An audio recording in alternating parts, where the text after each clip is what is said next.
우주항공청 개청이 트리거가 될 것이다라기보다는 이 일정이 오히려 우주항공 및 위성 관련주에 더 주목을 받게 해줄 일정이 아닐까라고 생각이 듭니다. 여러 기업들이 있지만 우주항공이 같이 엮인 기업들을 볼 것 같습니다. 그래서 관련 기업으로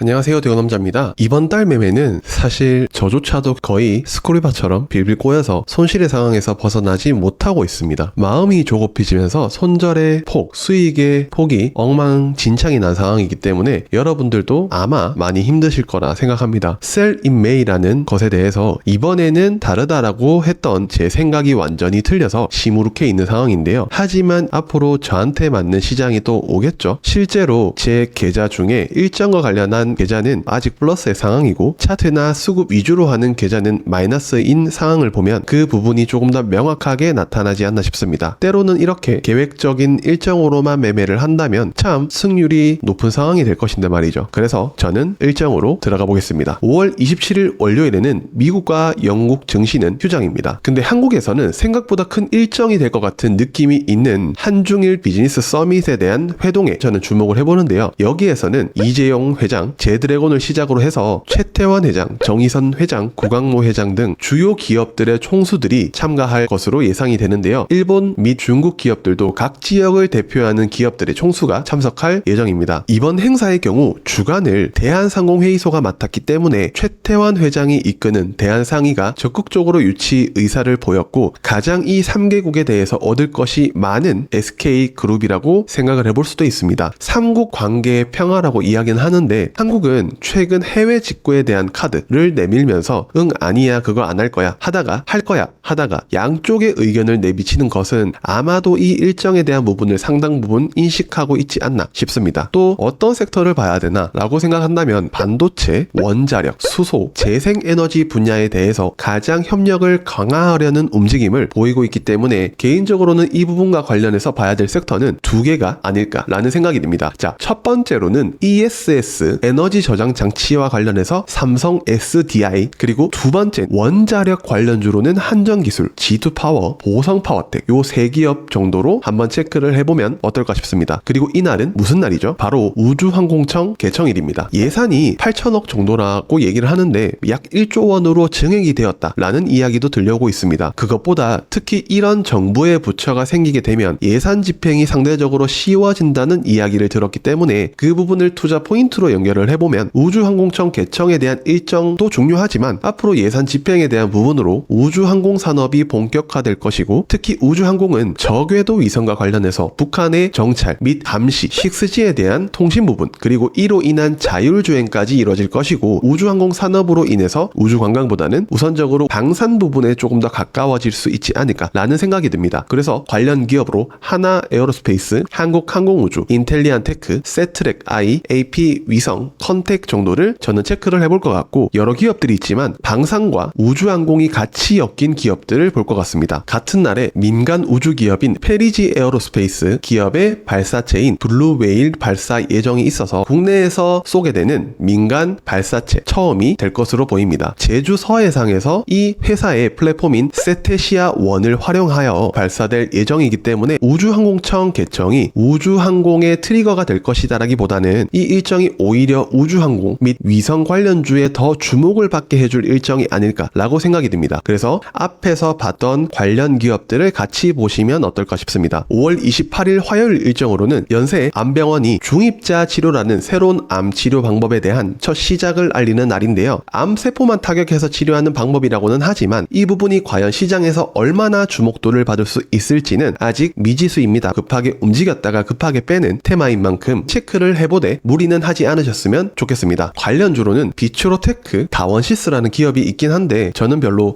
말씀을 드리고 싶지는 않습니다. 다음 일정으로는 전세 사기와 관련한 특별법에 대한 개정안이 다뤄질 예정으로 국회에서 과연 이 부분이 어떻게 주목을 받을 수 있을지 이 부분은 상당히 심각한 문제인 만큼 관련 기업 중에 리파인이라는 기업에 대한 팔로우업을 해보시면 좋을 것 같습니다. 위 그림과 같이 이 라인에 대한 주목을 해보시면 조금 힌트 아닌 힌트가 될 수 있지 않을까요? 29일 수요일 일정으로 가보겠습니다. 있습니다. 첫 번째 일정으로는 최근 나 혼자만 레벨업 그리고 던전 앤 파이터 모바일 관련해서도 괜찮은 흐름을 보여줬는 상황에서 넷마블의 신작 MMORPG인 레이븐2가 출시가 됩니다. 2015년도에 대한민국 게임 대상을 받은 게임으로 1 사용자 수 100만 명 돌파 기록을 세운 액션 RPG 게임의 후속작인 만큼 확실히 최근에 게임 관련 반응들이 있었기 때문에 괜찮은 흐름을 보여줄 수 있지 않을까라는 조심스러운 예측을 해보면서 관련 기업으로 넷마블, 데브시스터즈, 넥슨 게임즈 정도를 한번 같이 바스켓으로 보면 어떨까요? 다음 게임 일정이 또 있는데요. 카카오 게임즈의 RPG 게임인 에버소울이라는 게임을 일본에 출시를 합니다. 국내보다 해외에 대한 기대감으로 인해서 오히려 시장은 더 반응을 하는 현재 상황인 만큼 게임 관련주에 대한 팔로업이 없다가 최근 언급하는 것을 느끼시는 분들도 계실 겁니다. 하지만 넷마블의 게임과 카카오 게임즈의 이번 게임에 대해서는 게임 페인이었던 과거 경험으로 봤을 때 큰 효과는 못 줄 것으로 예상이 되는 게임이기 때문에 여러분들께서 차트를 한번 보시고 매매에 대한 결정을 하셨으면 좋겠습니다. 관련주로 카카오 게임즈를 추가해서 앞에 관련 기업 게임주까지 같이 한번 체크해 보시면 좋을 것 같습니다. 그리고 제가 이날 중요한 일정으로 생각되는 것은 서울에서 열리는 국제 화장품 및 미용 산업 박람회 그리고 헬스 및 뷰티 기기와 관련된 일정이 코엑스에서 개최가 됩니다. 최근 미용, 뷰티 기기, 화장품 등에 대한 시세가 좋은 만큼 이 일정을 트리거로 더 올라갈지 아니면 약간 차익 매물이 쏟아져 나오는 계기가 될지 보면 어떨까 하는 생각을 합니다. 개인적인 생각으로는 한 섹터가 마무리될 때 시가총액이 낮은 기업들의 큰 상승이 나오면서 섹터의 마무리가 되는 그런 시장의 특성이 있기 때문에 그 점을 참고해 보시면 좋을 것 같습니다. 관련주로는 아모레퍼시픽, 실리콘트, 마녀공장, 본느, 잉글우드랩 그리고 뷰티 기기와 관련해서는 제시스 메디칼, APR, 비올 정도를 체크해 보면 어떨까 싶습니다. 30일 목요일에는 새벽부터 끔찍한 일정이 하나 있습니다. 바로 연준의 베이지북 공개가 3시에 있는데요. 금리 인하에 대한 6, 7월 기대감은 없어졌다라고 해도 과언이 아닙니다. 최근 엔비디아 실적 발표가 잘 나왔음에도 불구하고 연준의 분위기 때문에 한국 시장은 여전히 힘을 못 쓰고 있는 상황이 충분히 연관성이 있을 것 같아서 지수의 지지를 보고 비중 매매를 하는 게 어떨까 싶습니다. 그리고 다음 일정으로는 인공지능 관련 일정인데요. 솔트룩스라는 기업이 AI 컨퍼런스를 통해서 루시아2라는 차세대 인공지능 모델을 공개할 예정입니다. 특히 동사의 경우 국내에서 제 개인적인 생각으로 가장 상위권의 AI 솔루션을 가지고 있는 기업이 아닐까 싶을 정도로 국내 공공기관 및 실제 오픈 LLM 리더보드 35B 이하 모델 성능 중에 세계 1위를 차지할 정도로 인공지능 모델의 한 분야에서만큼은 국내 기업 중 괜찮은 성적을 낸 몇 안 되는 기업이라고 볼 수 있습니다. 그래서 제가 가장 좋아하는 기업이기도 하고요. 이뿐만 아니라 동사는 AI 직원 서비스 워크센터 그리고 AI 데이터 분석 플랫폼인 D플랫폼2 등 그룹사의 혁신 기술 및 서비스에 대한 데모 시연을 할 예정이기 때문에 공급 계약이나 협력을 기다려본다면 우리는 솔트룩스에 대한 매출 증대 그리고 미래에 대한 부분을 볼 수 있지 않을까 해서 소개를 드립니다. 실제로 협력에 대한 부분이 늘어날수록 매출이 증가된다, 신뢰성이 쌓인다라는 부분을 알면 새로 생겨나는 테마의 섹터로 변하는 이런 상황에서의 기업을 찾을 수 있지 않을까 싶습니다. 관련 기업으로는 솔트룩스를 시작해서 삼성 SDS 딱 2기업만 체크를 해볼 것 같습니다. 다음 일정으로는 2025년도 의대 입시 요강에 대한 심사 결과 발표가 있는데요. 이 부분을 보면 이렇다 저렇다 해도 그냥 우리의 할 일 투자에만 집중을 하면 됩니다. 그래서 교육 관련주가 한번 움직이지 않을까라는 가능성을 예측해 보면서 최근에 아마존 웹 서비스 관련으로 움직였던 웅진과 그리고 메가 스터디 교육 이 이슈와 관련해서 비트 컴퓨터를 체크해 보시면 어떨까 싶습니다. 그리고 이날에 4월 관광 통계와 관련하여 화장품, 여행, 항공 관련 기업들의 움직임이 있을 예정인데요. 최근 상승이 조금 과하다는 생각이 들어서 따로 말씀을 드리지 않도록 하겠습니다. 그리고 이날 저녁에 미국의 4월 잠정주택 판매 지수가 저녁 11시에 발표되니 최근 금리 인하에 대한 9월에서 10월의 가능성을 확실하게 해주는 지표가 될 가능성이 있기 때문에 같이 한번 참고해 보시면 좋을 것 같습니다. 31일 마지막 일이죠. 금요일 일정으로는 우리가 기다리던 재료 소멸의 시간이 다가올 것입니다. 미국의 아스코